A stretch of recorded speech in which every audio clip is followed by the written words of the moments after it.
दोस्तों, आर्यभट्ट का नाम तो आप सभी लोगों ने सुना ही होगा, क्योंकि उन्हें भारत के सबसे महान मैथमेटिशियंस और एस्ट्रोनॉमर्स में शुमार किया जाता है। आर्यभट्ट ने जीरो की खोज की थी, ये बात तो हम सभी जानते हैं। लेकिन जीरो की खोज के अलावा उन्होंने और क्या क्या किया, इसकी जानकारी ज्यादा लोगों को नहीं है। इसलिए बहुत से लोगों को ये लगता है कि मैथ के लिए उनका योगदान सिर्फ जीरो तक ही सीमित है। लेकिन असल में दोस्तों, आर्यभट्ट ने हमें सिर्फ जीरो ही नहीं बल्कि उससे बढ़कर और भी बहुत कुछ दिया है, जिसपे हम भारतीय लोगों को गर्व है। और आज की हमारी इस वीडियो में हम आर्यभट्ट की उन्हीं महत्वपूर्ण खोजों और उनके जीवन से जुड़ी कुछ अहम बातों के बारे में जानने वाले हैं। दोस्तों, आर्यभट्ट का जन्म 5वीं सदी के दौरान सन 476 ईस्वी में गुप्त राजवंश की राजधानी पाटलिपुत्र में हुआ था, जिसको आज के समय में हम पटना के नाम से जानते हैं। वो उस समय भारत के सबसे महान मैथमेटिशियंस और एस्ट्रोनॉमर्स में से एक माने जाते थे। इतिहास में हमें उनकी निजी जिंदगी से जुड़ी कुछ ज्यादा जानकारी देखने को नहीं मिलती है, और आज हम उनके बारे में जो कुछ भी जानते हैं वो उनके उस काम की वजह से ही है जो हमें उनके द्वारा लिखे गए शास्त्रों में देखने को मिलता है। दरअसल आर्यभट्ट ने अपने पूरे जीवन काल में बहुत से ग्रंथ लिखे थे, जिसमें 3 ग्रंथों की जानकारी हमें आज भी इतिहास में देखने को मिलती है। उनके द्वारा लिखे गए इन ग्रंथों के नाम आर्यभट्टीय, आर्य सिद्धांत और अलनन्फ है। इन तीनों ग्रंथों में सबसे ज्यादा महत्वपूर्ण आर्यभट्टीय ग्रंथ को माना जाता है, जिसमें उन्होंने एस्ट्रोनॉमी, एस्ट्रोफिजिक्स और मैथमेटिक्स के बारे में लिखा हुआ है।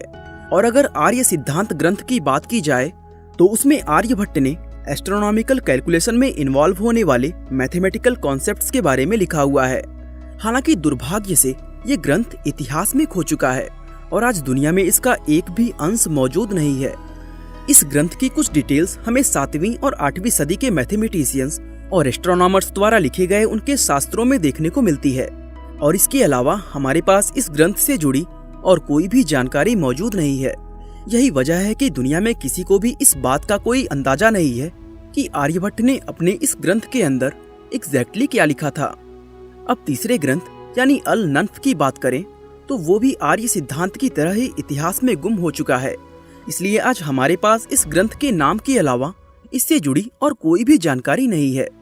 यानी सभी ग्रंथों में सिर्फ आर्यभट्टीय ही एक ऐसा ग्रंथ है जो आज भी उसी कंडीशन में है जैसा उसको 1500 साल पहले खुद आर्यभट्ट ने लिखा था। वैसे आपको जानकर काफी हैरानी होगी कि इस पूरे ग्रंथ में आर्यभट्ट ने सिर्फ 121 श्लोक ही लिखे हैं, और इन्हीं 121 श्लोकों में उन्होंने इतना कुछ लिख दिया कि आज भी उन्हें इतिहास के सबसे महान मैथमेटिशियंस और एस्ट्रोनॉमर्स में शुमार किया जाता है। असल में ये पूरा ग्रंथ संस्कृत भाषा में लिखा गया है, और हम आपकी जानकारी के लिए बता दें कि संस्कृत एक ऐसी भाषा है जिसके अंदर कम शब्दों में बहुत कुछ कहा जा सकता है। इसलिए आर्यभट्ट द्वारा लिखे गए 121 श्लोक गिनती में भले ही कम नजर आते हैं, लेकिन इनके अंदर जानकारी का पूरा खजाना छिपा हुआ है। असल में दोस्तों, आर्यभट्टीय ग्रंथ 4 अलग अलग चैप्टर्स में बटा हुआ है, जिनका नाम गीतिका पाद, गणित पाद, कालक्रिया पाद और गोलपाद है। गीतिका पाद के अंदर मैथमेटिक्स की मूल जानकारी के बारे में लिखा गया है, और साथ ही इस चैप्टर में समय के माप की इकाइयों के बारे में बहुत अहम जानकारी दी गई है, जिससे हमें ये पता चलता है कि प्राचीन भारत में समय की गणना आखिर किस तरह से की जाती थी। इस ग्रंथ का दूसरा चैप्टर गणित पाद है, जिसमें आर्यभट्ट ने हमें ज्योमेट्रिकल प्रिंसिपल, अर्थमेटिक प्रोग्रेशन और इंडिटर्मिनेंट इक्वेशन यानी अलजेब्रा के बारे में बताया गया है, जिन्हें आमतौर पर स्कूलों के अंदर 10वीं क्लास में पढ़ाया जाता है। इसके बाद नंबर आता है तीसरे चैप्टर यानी काल क्रियापाद का, जिसमें आर्यभट्ट ने मेजरमेंट ऑफ टाइम, ग्रहों की स्थिति और दिनों को जानने के तरीकों के बारे में बताया है। इस चैप्टर को पढ़ने के बाद ये पता चलता है कि आर्यभट्ट ही वो पहले इंसान थे जिन्होंने speed equal to distance upon time का फार्मूला दुनिया में सबसे पहले खोजा था। हालांकि दोस्तों, ये कोई छोटी मोटी खोज नहीं थी, लेकिन फिर भी दुर्भाग्य से उनकी इस खोज के बारे में आज बहुत कम लोग ही जानते हैं। खैर, चलिए आगे बढ़ते हुए अब इस ग्रंथ के आखिरी चैप्टर यानी गोलपाद के बारे में जानते हैं। और जैसा कि इसके नाम से ही पता चलता है, आर्यभट्ट ने इस चैप्टर में हमें ग्रहों के बारे में बताया है, जिसमें त्रिकोणमिति के सिद्धांत, ग्रहों की गति मापने के तरीके और भौगोलिक गणनाओं जैसी कई अहम चीजें शामिल हैं। आज दुनिया में त्रिकोणमिति की जब भी बात होती है तो उसमें हमेशा यूनानियों के योगदानों को सबसे महत्वपूर्ण माना जाता है। लेकिन असल में त्रिकोणमिति के खोज के पीछे यूनानियों से कहीं ज्यादा महत्वपूर्ण योगदान हमारे भारत के रहने वाले आर्यभट्ट जैसे विद्वान लोगों का रहा है। दोस्तों, बहुत से लोग इस बात को सोचकर काफी कंफ्यूज हो जाते हैं कि अगर आर्यभट्ट ने अपने ग्रंथ आर्यभट्टीय को संस्कृत के श्लोकों में लिखा था, तो फिर उन्होंने उसमें मैथमेटिक्स के इक्वेशन और फार्मूलों को किस तरह प्रदर्शित किया, क्योंकि इक्वेशन और फार्मूले हमेशा नंबर्स में लिखे जाते हैं, जबकि आर्यभट्टीय ग्रंथ नंबर नहीं बल्कि संस्कृत के शब्दों में लिखा हुआ है। असल में दोस्तों, इसके पीछे भी आर्यभट्ट का जीनियस दिमाग ही था कि उन्होंने बिना किसी नंबर का इस्तेमाल किए अपने श्लोकों में बड़ी बड़ी इक्वेशन और फार्मूलों का वर्णन कर दिया। दरअसल आर्यभट्ट ने एक ऐसे सिस्टम को इन्वेंट किया था जिसके अंदर नंबर्स को शब्दों में बदलकर लिखा जा सकता था। ये एक तरह का इंक्रिप्शन था जिसकी मदद से नंबर्स को संस्कृत के छोटे छोटे अक्षरों या फिर शब्दों में बदला जाता था, फिर चाहे वो नंबर कितना ही बड़ा और मुश्किल क्यों ना हो। और इसी एन्क्रिप्शन का इस्तेमाल करके आर्यभट्ट ने अपने ग्रंथ आर्यभट्टीय को लिखा था। यानी इस ग्रंथ के श्लोकों में हमें जो शब्द और सेंटेंसेस नजर आते हैं वो असल में शब्द नहीं बल्कि गणित के बड़े बड़े नंबर्स हैं। दोस्तों, आर्यभट्ट ने इस एन्क्रिप्शन को इसलिए इन्वेंट किया था ताकि बड़े और मुश्किल नंबर्स भी आसानी से लिखे और बोले जा सकें। वैसे आपकी जानकारी के लिए बता दें कि इसी तरह का एक और एन्क्रिप्शन सिस्टम हमारे भारत के राज्य केरल में भी इस्तेमाल किया जाता है, जिसका नाम कटपयादी है। आर्यभट्ट के एन्क्रिप्शन की तरह ही इस सिस्टम की मदद से भी नंबर्स को मलयालम भाषाओं के अक्षरों और शब्दों में बदलकर लिखा जाता है। दोस्तों, ये एन्क्रिप्शन सिस्टम सुनने में हमें भले ही काफी कॉम्प्लेक्स लगता है, लेकिन आर्यभट्ट ने इस पूरे सिस्टम को सिर्फ 2 लाइनों के श्लोकों में ही पूरी तरह डिस्क्राइब किया हुआ है। यही वजह है कि संस्कृत आज भी दुनिया की सबसे साइंटिफिक भाषा मानी जाती है। दोस्तों, ये बात ज्यादा लोगों को पता नहीं है, लेकिन दुनिया में आर्यभट्ट ही वो पहले इंसान थे जिन्होंने पाई की सही वैल्यू 4th डिजिट तक निकाली थी।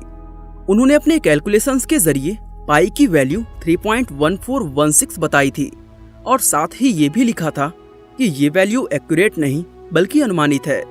इससे पता चलता है कि वो पाई के कॉन्सेप्ट को अच्छी तरह जानते थे। इसके अलावा आर्यभट्ट ने हमें पाई का इस्तेमाल किए बिना सर्कल के एरिया को कैलकुलेट करने का तरीका और फार्मूला भी बताया है।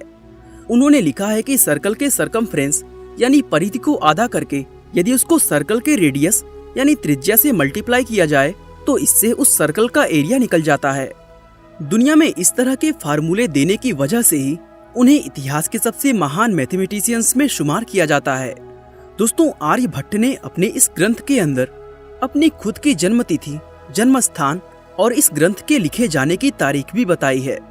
उनके अनुसार उनका जन्म 21 मार्च सन 475 ईस्वी में कुसुमपुर नाम की एक जगह पर हुआ था।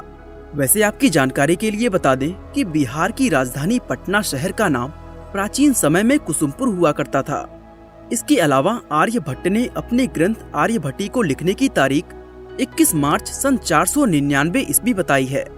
खैर चलिए, वीडियो में आगे बढ़ते हुए अब हम आपको आर्यभट्ट की एक और महान खोज के बारे में बताते हैं। दोस्तों, आप में से बहुत से लोगों ने अपने स्कूल या कॉलेज के समय में ट्रिग्नोमेट्री के अंदर साइन थीटा और कॉस थीटा से जुड़ी मैथमेटिकल इक्वेशंस को सॉल्व किया होगा, जिसमें हमें ये बताया गया है कि साइन वेव और साइन फंक्शन किस तरह से काम करते हैं। और आपको जानकर हैरानी होगी कि इस साइन फंक्शन का इन्वेंशन भी आर्यभट्ट ने ही किया था। उनके ग्रंथ आर्यभट्टीय के अंदर उन्होंने एक श्लोक लिखा है जिसका मतलब निकालने के बाद ये पता चलता है कि आर्यभट्ट उसमें साइन फंक्शन की ही बात कर रहे थे। यहाँ एक और मजे की बात ये है कि साइन शब्द भी असल में संस्कृत भाषा से ही निकलकर बना है।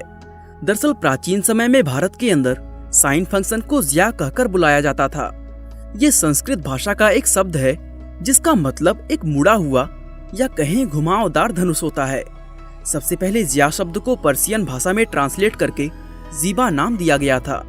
इसके बाद यूरोप के अंदर जीबा को लैटिन भाषा में ट्रांसलेट करके सीनम का नाम दे दिया गया और फिर अंत में सीनम को अंग्रेजी भाषा में ट्रांसलेट करके साइन नाम दिया गया, जिसको आज दुनिया भर में सबसे ज्यादा इस्तेमाल किया जाता है।